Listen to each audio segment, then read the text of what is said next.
Hello, I'm Orkhan Amashov. Welcome to Context on A News. Days of clashes between Syrian security forces and those described as loyalists of the country's ousted ruler Bashar al-Assad, and reports of revenge killings in the coastal regions of Latakia and Tartus have reignited the concerns as to the future of this embattled and battered nation. In what is described as the deadliest episode since the fall of Bashar al-Assad, the heartland of Syria's Alawite minority witnessed a major escalation, with insurgent cells, referred to as the remnants of the Assad rule in the country's coastal region, attacking the security forces loyal to Damascus. According to some unverified and inconclusive reports, including those emanating from the UK-based Syrian Observatory for Human Rights, 800 civilians were killed in the coastal cities of Latakia, Jableh and Banias. It has also been reported that the fighting had also killed 231 members of the security forces and 250 pro-Assad fighters. Syria's interim leader Ahmad al-Shara has vowed to hold anyone involved in harming civilians accountable, and also promised to hunt down Assad loyalists. Iran and Russia, two countries that lost ground in Syria after the fall of Bashar al-Assad, have been particularly critical of the latest clashes. Tehran's ambassador to Lebanon, Mojtaba Amani, described the reported killings in Latakia and Tartus as systematic and extremely dangerous, accusing Syria's interim government of failing to control the crisis. The events of the past few days have reignited concerns as to Syria's future, sparking fears of a new civil war. Yet in the midst of claims and counterclaims, the true nature of what's going on in the coastal region of this country remains largely in the dark. And today we will try to throw some light on the recent clashes, their ramifications and claims that have been made. And today I'm joined by Adnan Nasser. A news correspondent who's based in Beirut. Adnan, good to see you. Welcome to Context.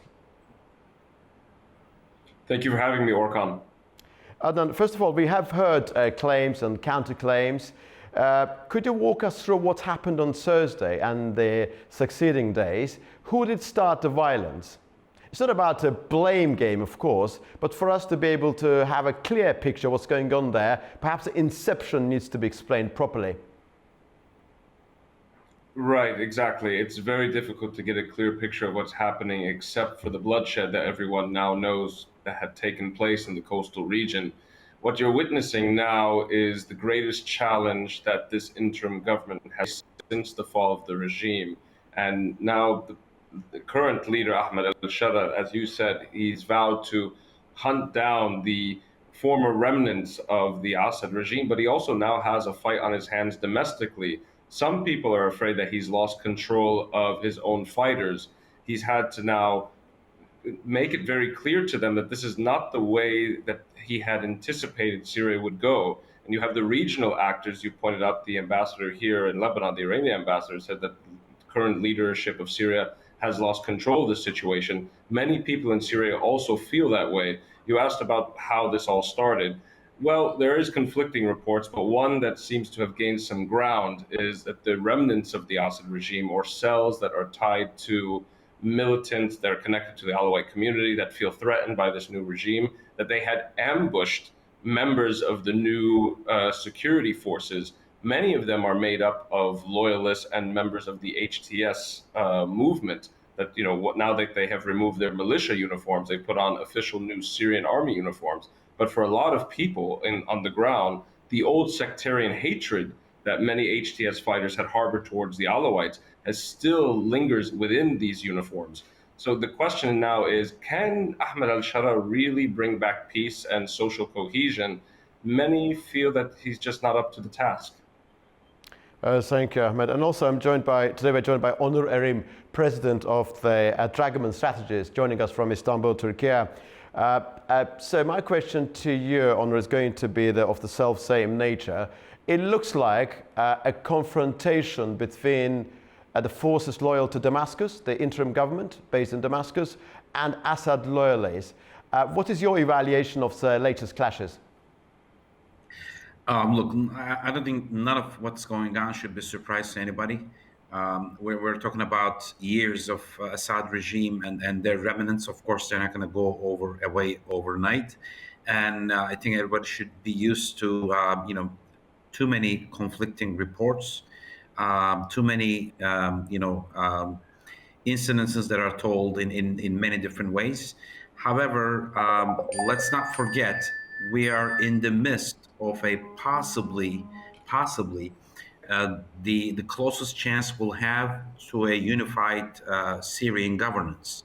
Now, whether the current administration will be up to this challenge or not, it will show us in the days to come. However, of course, as we say, just going through the old things, the old books, the old bad bloods or the feuds amongst the groups should not be a surprise to anybody. And of course, it's going to be told in more ways than one. This is very normal. But I think the only way to have some kind of a sustainability and some kind of a unification in Syria is to try to do the best with what is at hand, and to make sure that the current government is doing their best to make sure that they have sustainability in mind, they have going forward for Syria in mind, and they have one unified Syria in mind. None of what's happening right now and none of what's being reported right now is any surprise to me. My hope and my aim is to make sure that the current government will try their best to do the right things in the right context. But right now, I'm not taking anything for granted, and I'm not really, buying any of this, so to speak. And I think it will take some time for the truth to come out. But right now, the current government is the best hope anybody has. So instead of, and I'm sure there's a lot of foreign agents on the ground that is trying to mess up what's already been gained. There's a lot of them are on the ground. I think all efforts should be to push them out and to make sure that in the closest time possible, Syria has their good path, has their correct path to self-determination.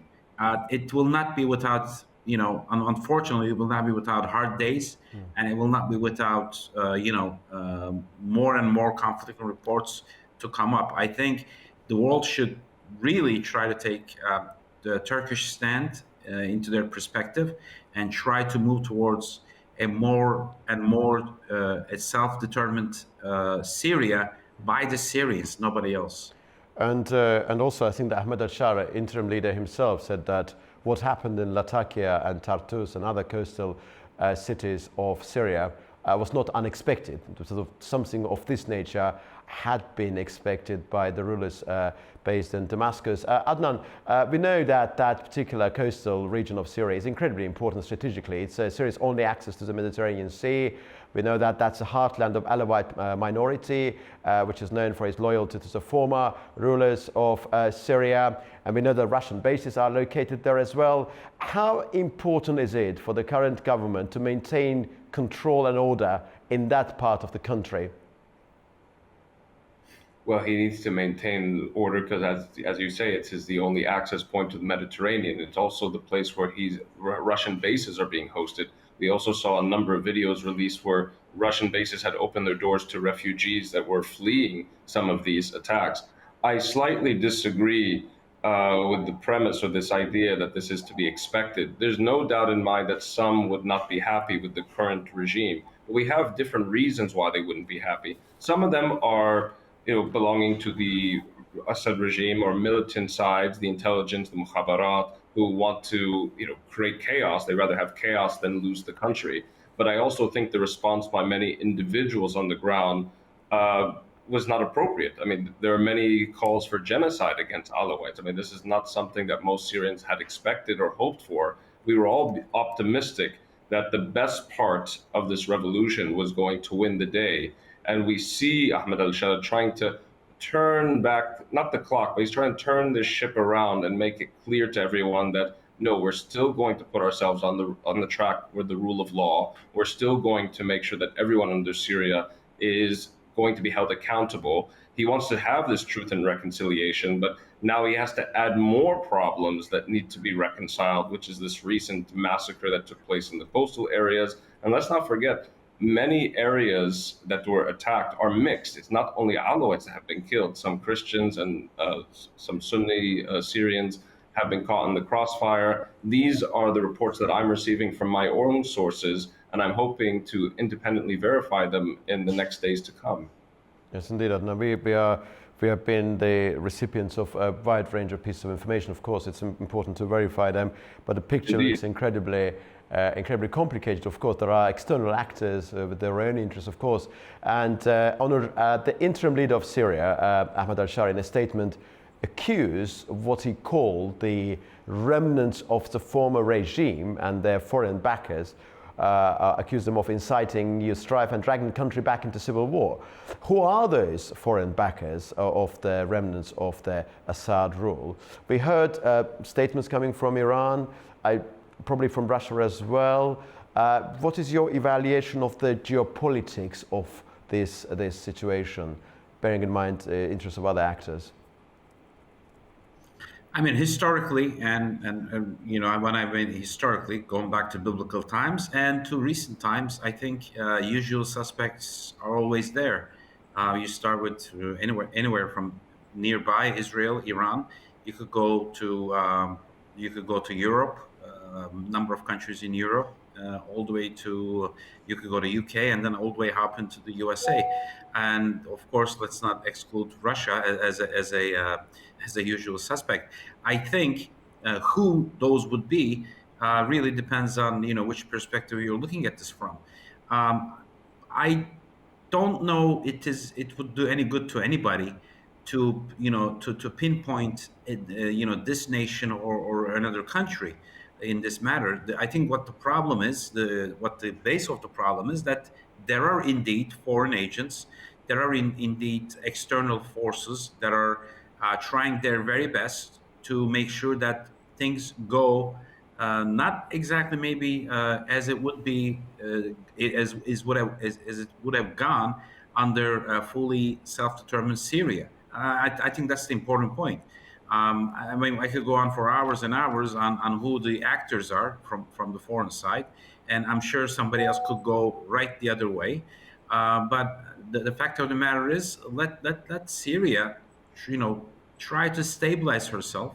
Let Syria try to self-determine, and of course, it's not going to be a smooth road. It's definitely going to have a lot of bumps. It's going to definitely have a lot of holes and a lot of barriers in front.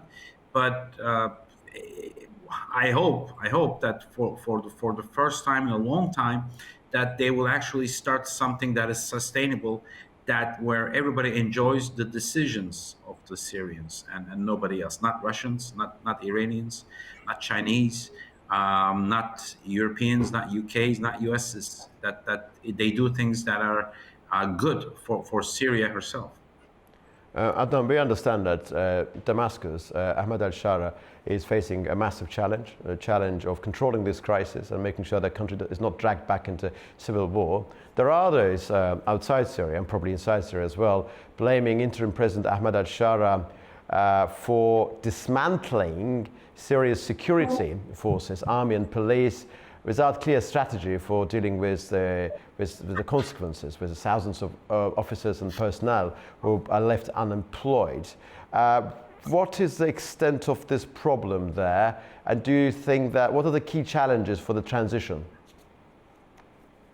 Well, I haven't heard any criticism of this so-called dismantling of the former Syrian Arab army. Yes, many people had turned in their weapons after the defeat of Bashar al-Assad, but many of them were eager to join a new Syrian Arab army under this transitional government. But there also is the question of vetting who is who.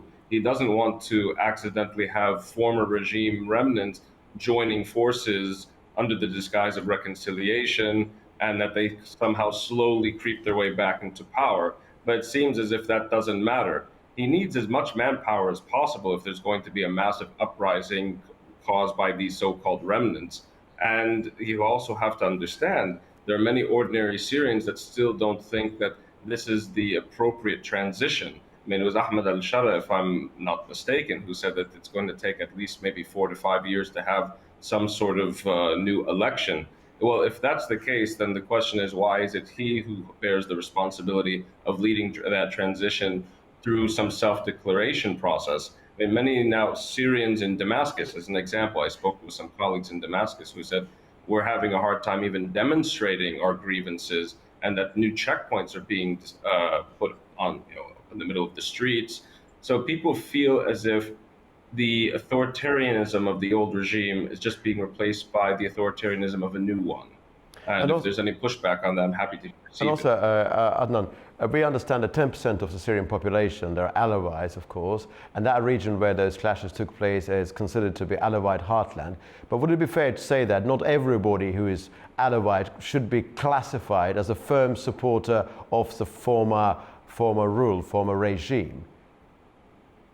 Of course not. I mean, it was a dictatorship, so everyone was officially, according to the government, a supporter of the regime. Or Bashar al-Assad used to say the vast majority of Syrians were supporters of the regime. And let's keep something in mind. He always tried to make himself out to be a secular national leader, not some sort of sectarian Alawite supremacist. I mean, the vast majority of people in Syria, they knew what they were living under, with intelligence services, with military, obviously when the Civil War started. So everyone had to keep their mouths shut. They were not able to really speak their mind.